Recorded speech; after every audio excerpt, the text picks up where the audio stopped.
أعوذ بالله من الشيطان الرجيم.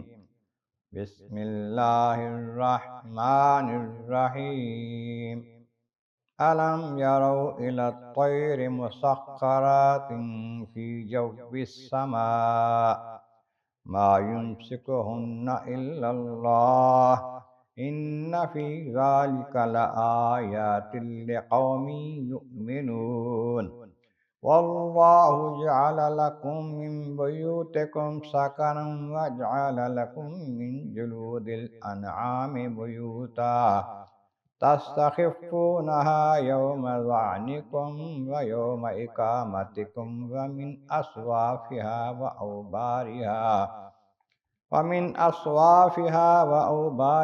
وأشعارها أساسا ومتاعا إلى حين. صدق اللہ العظیم۔ حمد و ثنائے رب کریم اور درود و سلام بر سید خیر الانام کے بعد سورۃ النحل کی آیت نمبر 79 اور 80 تلاوت کی گئی ہیں، تو 14ویں پارے کے رکوع نمبر 17 میں ہیں۔ اس سے پہلی آیتوں میں فرمایا گیا اللہ ہی کا ہے جو کچھ چھپا ہوا ہے زمین و آسمانوں میں، جو کچھ بھی غیب ہیں، اور اللہ تبارک و تعالی کا حکم آئے تو قیامت ایک پل بھرنے سے بھی کم وقت میں آ جائے گی۔ وہ اللہ تبارک و تعالی ہر شے پر قادر ہے، اور وہ اللہ ہے جس نے تمہیں ماؤں کے پیٹوں سے نکالا اس حال میں تم کچھ بھی نہیں جانتے تھے، پھر تمہیں سننے کی، دیکھنے کی، سمجھنے کی طاقت دی تاکہ تم شکر گزار ہو۔ اب مزید اپنی قدرت کی نشانی بتائی جا رہی ہیں۔ علم یرو الطیر، کیا انہوں نے دیکھا نہیں پرندوں کو؟ جو پرندے ہوا میں اڑ رہے ہیں، سخرات فی جو السماء، زمین و آسمان کے درمیان فضا میں چلتے ہیں، مسخر ہیں، جس طرح ان کو رکھا جاتا ہے وہ رہتے ہیں۔ ان کو کون روکتا ہے فضا میں؟ وزن ان کا ہوتا ہے، چھوٹے بڑے پرندے ہیں، بڑے بڑے وزنی بھی ہیں ان میں، اور فضا میں کون روکتا ہے ان کو؟ الا اللہ، اللہ کے سوا کوئی نہیں۔ اللہ ان کو روکتا ہے۔ مختلف طریقے جو ہیں اسی کے بنائے ہوئے ہیں، اسباب اسی کے بنائے ہوئے ہیں۔ ہوا ایسی جن میں وہ چل سکتے ہیں، اڑ سکتے ہیں، ٹھہر سکتے ہیں، اس نے پیدا کی۔ ان کے پر، ان کے اعضاء، جسم کے طریقہ سلیقہ چلنے کا، اڑنے کا، ٹھہرنے کا، ہوا میں ٹھہر بھی جاتے ہیں، وہ پھرتے بھی ہیں، اڑتے بھی ہیں، نیچے گرتے نہیں ہیں، حالانکہ وزن دار چیز نیچے گرنی چاہیے۔ تو اللہ تعالیٰ ان کو روکتا ہے۔ تو یہ نشانیاں ہیں اس کے لیے جو ایمان رکھتے ہیں، اللہ کی قدرت کی نشانیاں ہیں۔ اللہ تبارک و تعالیٰ وحدہ لا شریک ہے۔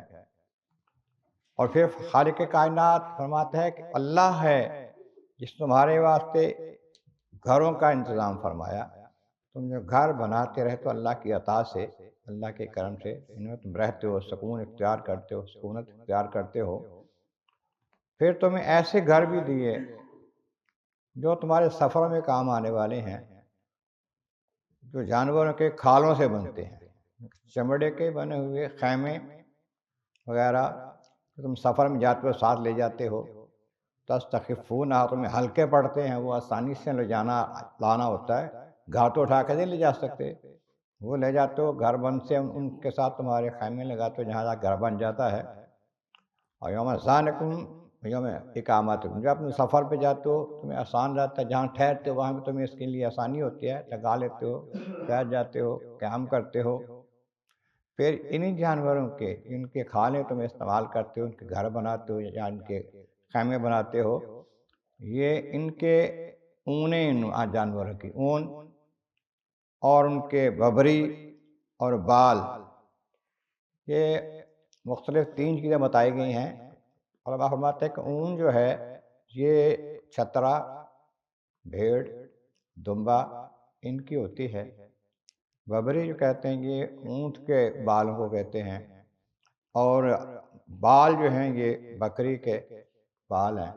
ان سب چیزوں سے تم مختلف چیزیں بناتے ہو، ان سے لباس بناتے ہو، چادریں بناتے ہو، کمبل بناتے ہو، اوڑھنے بچھانے کی چیزیں بناتے ہو، اساساً یہ تمہارے ضروریات زندگی گھریلو سامان اس سے بنتا ہے، متاع الہین، اور کئی بطنے کی چیزیں بناتے ہو ایک خاص وقت تک تمہیں کام آنے والی ہیں، یہ بھی اللہ تعالیٰ کی قدرت کی نشانیوں میں سے ہے۔ اللہ تبارک و تعالیٰ کی بارگاہ میں عرض ہے، مولا کریم محبوب کریم کا صدقہ قرآن کریم کا فہم اور اعمال صالح نصیب فرما۔ وآخر دعوانا ان الحمد للہ رب العالمین۔